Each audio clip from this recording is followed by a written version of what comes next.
مدینه منورې کې را نازله شوې ده. 18 مبارک آیاتونه لري. تلاوت او پښتو ترجمه یې له لومړي آیت څخه اورئ. اعوذ بالله من الشیطان الرجیم. پناه وړم الله ته له شړل شوي شیطان څخه. بسم الله الرحمن الرحیم. د الله په نوم چې ډېر زیات مهربان پوره رحم لرونکی دی.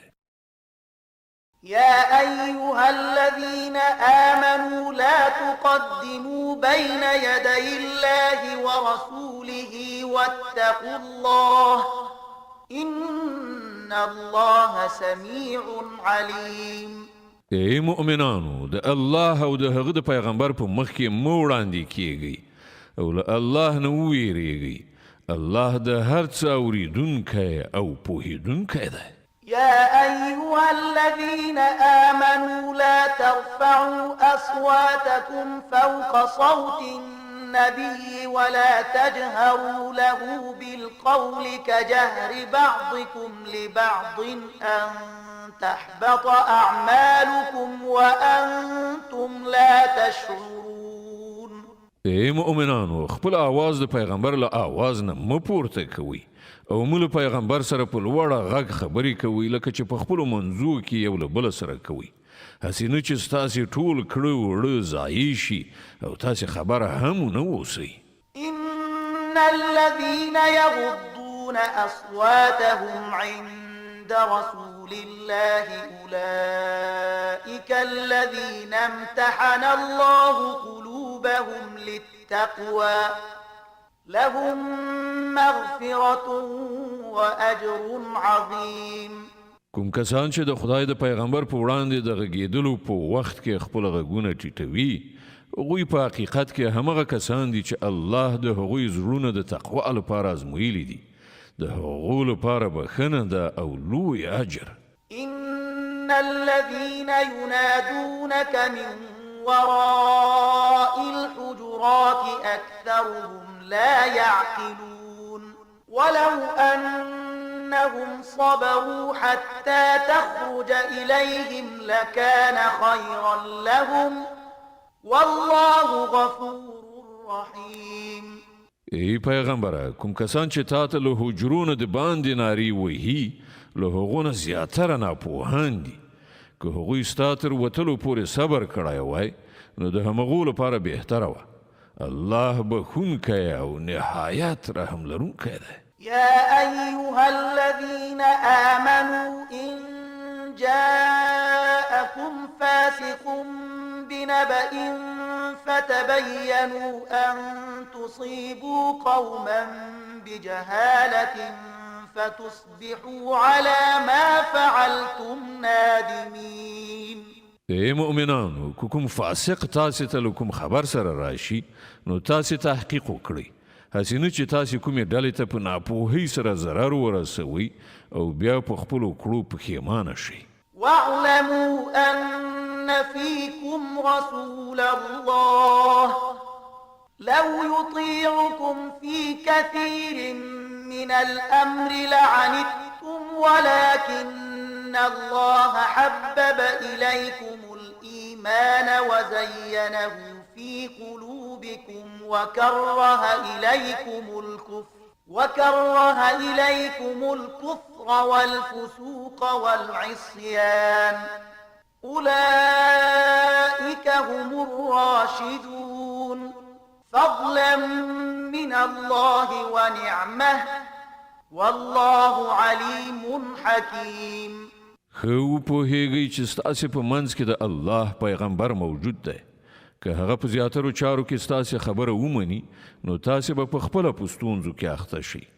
خو الله تاسې ته د ایمان مینه درکړه او هغه یې ستاسې لپاره په زړه پورې وګرځاو او له کفر فسق او نافرمانۍ څخه یې تاسې کرکجن کړئ. همدغسې خلک د الله په فضل احسان سره پر سمه لاره دي او الله د علم او حکمت خاوند دی. وإن طائفتان من المؤمنين اقتتلوا فأصلحوا بينهما فإن بغت إحداهما على الأخرى فقاتلوا التي تبغي حتى تفيء إلى أمر الله فإن فاءت فأصلحوا بينهما بالعدل وأقسطوا إن الله يحب المقسطين. او کله مؤمنانو څخه دوه ډلې په خپلو منځو کې په جنگ شي نو د هغو په منځ کې صلح وکړئ. بیا کله هغو نه یوه ډله پر بلې تیری وکړي نو له تیري کوونکي ډلې سره وجنګېږئ تر دې پورې چې هغوی د الله د حکم خواته راوګرځي. بیا کله چې هغوی راوګرځي نو د هغوی په منځ کې په عدل سره سوله وکړئ او انصاف وکړئ چې الله انصاف کوونکي خوښوي. Weet jij hoeveel onze auto waard is? Wij kopen auto's.be, kan het ons zeggen, چې الله انصاف کوونکي خوښوي.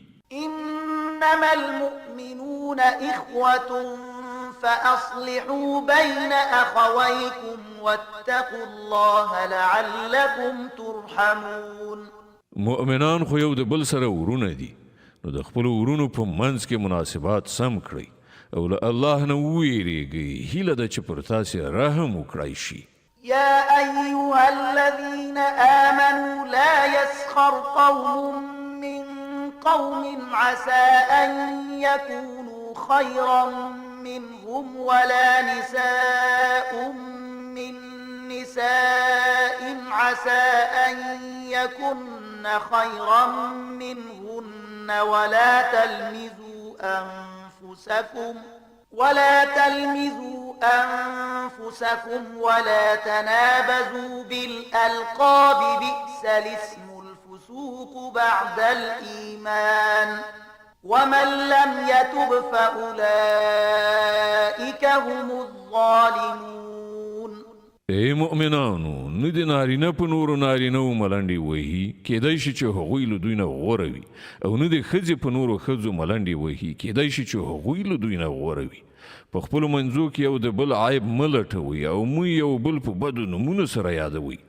له ایمان راوړلو وروسته په فسق کې نوم پیدا کول ډیره بده خبره ده. کوم کسان چې له دغه چارچلن څخه راوان نه وړي همغوی ظالمان دي. يا أيها الذين آمنوا اجتنبوا كثيرا من الظن إن بعض الظن إثم ولا تجسسوا ولا يغتب بعضكم بعضا أيحب أحدكم أن يأكل لحم أخيه ميتا فكرهتموه واتقوا الله إن الله تواب رحيم. ای مؤمنانو له ډیرو ګمانونو کولو نه ډډ وکړئ چې ځینې ګمانونه ګناه وي. تجسس مه کوئ او له تاسې نه د څوک د چا غیبت نه کوي. آیا په تاسې کې داسې څوک شته چې د خپل مړه ورور غوښې خوړل خوښ کړي؟ ګورئ تاسې په خپله د دې نه کرکه کوئ. له الله نه وویریږئ. الله ډېر ښه توبه قبلونکی او خورا مهربان دی. يا أيها الناس إنا خلقناكم من ذكر وأنثى وجعلناكم شعوبا وقبائل لتعارفوا إن أكرمكم عند الله أتقاكم إن الله عليم خبير. ای خلکو مونږ تاسې له یوه نارینه او یوې ښځې نه پیدا کړئ او بیا مو تاسې قومونه او قبیلې وګرځولئ تر څو چې تاسې یو تر بله سره وپېژنئ. په حقیقت کې د الله په نزد له تاسې نه تر ټولو زیات عزتمند هغه څوک دی چې په تاسې کې تر ټولو زیات پرهیزګار وي.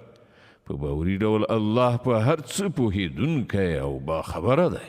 قالت الأعراب آمنا قل لم تؤمنوا ولكن قولوا أسلمنا ولما يدخل الإيمان في قلوبكم وإن تطيعوا الله ورسوله لا يلتكم من أعمالكم شيئا إن الله غفور رحيم. دغه صحرایان وایي چې مونږ ایمان راوړ. دوی ته ووایه تاسې ایمان نه دی راوړی بلکې داسې ووایي چې مونږ اطاعت کوونکي شو. ایمان لا تر اوسه ستاسې په زړونو کې داخل شوی نه دی. که تاسې د الله او د هغه د پیغمبر فرمانبرداري غوره کړئ نو هغه به ستاسې د عملونو په اجر کې څه کموالی را نه ولي. په باوري ډول الله بخښونکی او مهربان دی. إنما المؤمنون الذين آمنوا بالله ورسوله ثم لم يرتابوا وجاهدوا بأموالهم وأنفسهم في سبيل الله أولئك هم الصادقون.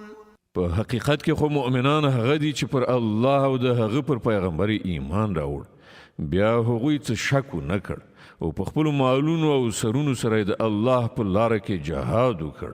هغوی ریښتوني خلک دي. قل أتعلمون الله بدينكم والله يعلم ما في السماوات وما في الأرض والله بكل شيء عليم. ای پیغمبره د ایمان دغه مدعیانو ته ووایه آیا تاسې الله ته د خپل دین خبر ورکوي په داسې حال کې چې الله د ځمکې او آسمانونو په هر څه باندې پوهیږي او هغه د هر شي علم لري. يمنون عليك أن أسلموا قل لا تمنوا علي إسلامكم بل الله يمن عليكم أن هداكم للإيمان إن كنتم صادقين. دوی پر تا احسان باروي چې دوی اسلام راوړ.